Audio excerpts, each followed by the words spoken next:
The guy's been to all the clubs, he's had all the girls, but he sees there's something missing, there's a void. She's been hustled and she's made a little money and she's sick of being used and abused and all this stuff, and people are ready to get serious. Yeah. You know what? But there's a lot of things out there, a lot of confusion for some people. How do they find out what is, they're smart enough to know, look, that there is a creator, but how is it that there's so many different ways, and which is the correct one? Talk to us. First, let's walk through the thought process of someone who comes to the right conclusions. They already recognize that this world was not created without a purpose. That, you know, the intricate creation of even ourselves, down to our very fingertips, is something very profound and amazing. So it couldn't be that this has been designed without an agenda, a cause, a purpose. No way. They acknowledge that there's a creator who designed this in such perfection. And any decent human being, one characteristic of decency is gratitude. When somebody does you a favor, it's human decency that you want to thank them. It would be very indecent and inappropriate of you that you had a flat tire, somebody came and helped you out, and you just turned the other way and walked away. Or drove off. That's just rude. It's not appropriate. It's not common decency. Not at all. And human beings have a sense of common decency across religions and culture. Absolutely, yeah. So when you realize there's a creator, you realize that he's created you in such a powerful way, and he's given you abilities that he hasn't given other creatures. Yeah. And he's given you, all of these faculties, not just your physical faculties, which are amazing enough. Like none of us paid for our eyes, and none of us, bought our hands anywhere. They were just given to us. And there are so many others that don't have these things. So one acknowledges, first of all, that these things were given to him or her without them having to pay for them. And then on top of that, their sustenance, water, the air they breathe, the family they enjoy, the house, whatever they may have, they've been poured upon from every direction with all sorts of favors, none of which they had to pay for. It was just kind of handed down to them. So the very least decent person will, in some way in their mind, they want to be grateful. So even you'll find the people that aren't very religious, if they win the championship, will say, I thank God. Yeah. Right? There's some sense of decency, right? But in addition, there's also a sense of appreciation. In addition to praise, or rather gratitude, there's praise and appreciation. Meaning he didn't just help us, he helped us in such a profound way. And his creation and his creative power is so incredible. Just the vastness of this universe, if you ever ponder over that. Just look at the sky one day and just look at its flawless end to end. That in itself would make you in awe of the creative power of this one creator. We're not even going to name him yet. We acknowledge then that this creator who made me, who has a purpose, well, who's the best person, or the best individual, or entity rather, that can tell me my purpose? Think about this. If I made this cup, well, I made it for a purpose. The manufacturer of something manufactures something for a reason. You make a car so it drives. You build a house to live in, right? So when human beings construct something, design something, then there's a purpose in mind for which they're designed.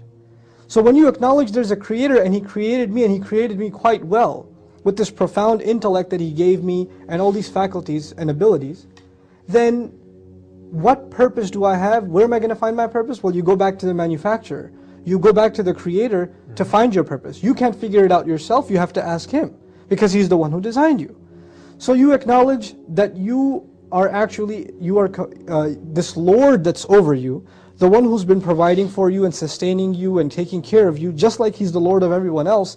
He's the only one that can dictate your purpose.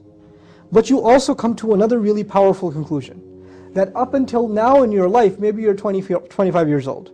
For 25 years in your life, you didn't live up to your purpose because you didn't even know what it was, right? So you've been in violation of your purpose. Now let's take a step back. If you have, if I own a computer and it doesn't do what I want it to do, right? It crashes. I can chuck it out. I can throw it away. I own it. I bought it for a purpose. It didn't fit that purpose, so I got rid of it. Back in the old days, some farmer gets a cow, right? A cow stops giving milk. He got it for the purpose of milk. It stops giving milk, what does he do? Slaughters the cow. But you come to the conclusion that you were created for a purpose. There's a Lord over you who expects that you live up to your purpose, but for these 25, 20, 19, 18, whatever years of your life, you've been violating that purpose because you didn't even know there was a purpose. You didn't even acknowledge it. But did he punish you for it? Is it, for example, one of your purposes, one thing under your purpose is not to lie, for example. Every time you lied, was there lightning that struck from the sky and cut your tongue off? Or every time you stole, did your hand just fall off? Or every time you engaged in something evil, something wrong, did you experience the punishment right away? No, He let you go. He let it slide. He keeps letting it slide.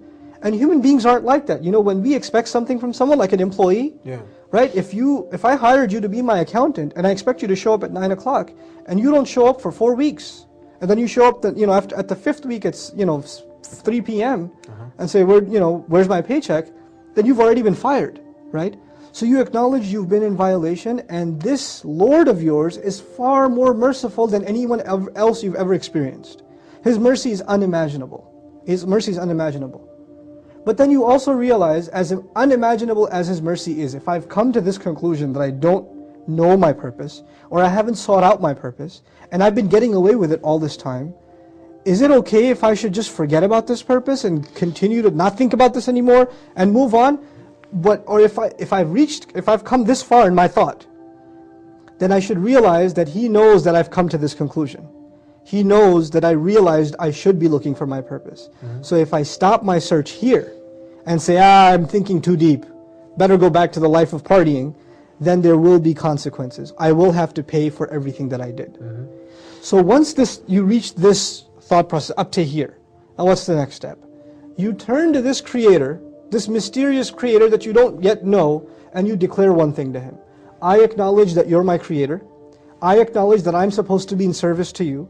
Whatever I do in this life is supposed to live up to Your purpose that You set for me, but I cannot fulfill that purpose on my own because I don't know where to start. You need guidance. I don't have anything. So even if I want to serve You, how am I going to do so unless You help me? Unless You help me. So far you're with me in the thought process. Gotcha. First there was appreciation. Then there was His amazing mercy that He let you slide so far. Then there was the idea that there's going to be consequence, so you better get your act together.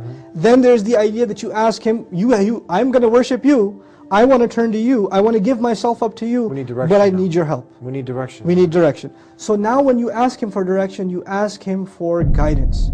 You ask Him for the way, the clear, straight way to live your life. But you also come to another conclusion. If in fact He is as merciful, if in fact this is the truth, then you can't be the only one. This must have happened before you. There must have been people before that asked for this guidance, sincerely. And there must be people before that were given this guidance, right? So you ask Him, instead of being left out on your own, you ask Him to show you a path that other people have already walked. People have already got, and that He favored upon, right?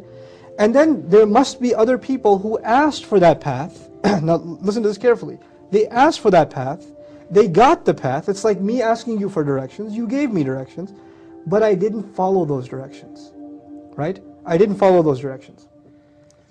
That's such a person who asks for the favor, gets the favor, and then disregards the favor, is someone who the Creator must be very angry with. There's a person who didn't even get the favor, but there's a person who got the favor and then disregarded it. Saw the truth and then put it aside. This person is worthy of the Lord's wrath. And then finally there's a person who asked for the favor, got that favor, received that favor, but then mixed his own thoughts and desires into that favor. God gave him guidance, He gave him the truth, He gave him clarity, but he didn't like everything that he heard. So he put something of his own in there and became lost. Now this thought process that I've explained to you, actually, the reason I went in this route is because this is the thought process of the Qur'an, the first surah. The first surah of the Qur'an is actually the thought process of someone seeking the truth. We say Alhamdulillahi Rabbil Alameen, the first thing. Praise and gratitude belong to Allah, the Lord of all the peoples of the worlds. All the worlds, okay? So we talked about praise and gratitude. Then we say Ar-Rahman Ar-Rahim, the unimaginably, exceedingly merciful, constantly merciful. So this was the mercy part. But then we say Maliki Yawmiddin, the master of the day of judgment. There's going to be consequence if I try to take advantage of His mercy. Then we talked about you reaching the conclusion you want to worship Him. Iyaka na'budu, we worship only You. But we can't worship Him ourselves, we need help. So Iyaka nasta'inu, we seek Your help. We seek Your help. What help specifically do we seek? Guide us. So what's the next ayah? Ihdina sirat al-mustaqim, guide us to and along the straight path. Then we said, this path must not be us alone. There are people that have gone down this road before. So we asked to find the road of those who have succeeded before us, the path of those who you favored, not those who earned your wrath, not those who went astray, right? So this thought process is what we are asking people to consider. It's universal. I didn't take you to the Quran first. I showed you the logic of that path first, right? Yeah. Once you understand this path, nothing I have said is directly saying accept Islam.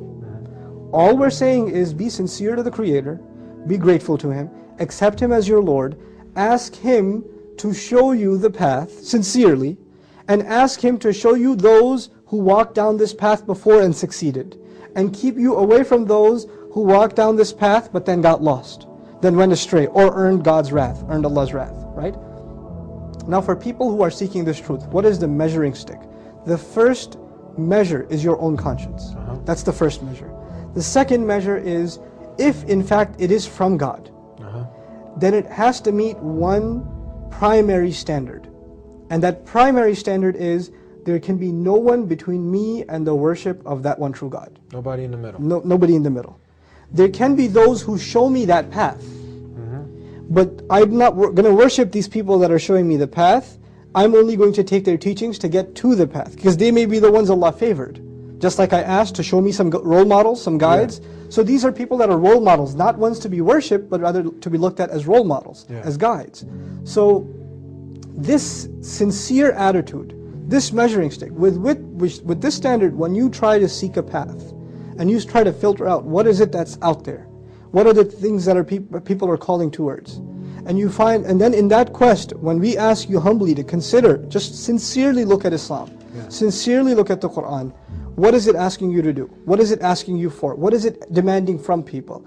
You will find it's essentially saying one thing: we created you for a purpose, right? And Allah says, وَمَا خَلَقْتُ الْجَنَّ وَالْإِنسِ إِلَّا لِيَعْبُدُونَ. We didn't create jinn or human beings except that they should worship me. بسم الله الرحمن الرحيم الحمد لله رب العالمين الرحمن الرحيم مالك يوم الدين إياك نعبد وإياك نستعين إياك نعبد وإياك نستعين اهدنا الصراط المستقيم صراط الذين أنعمت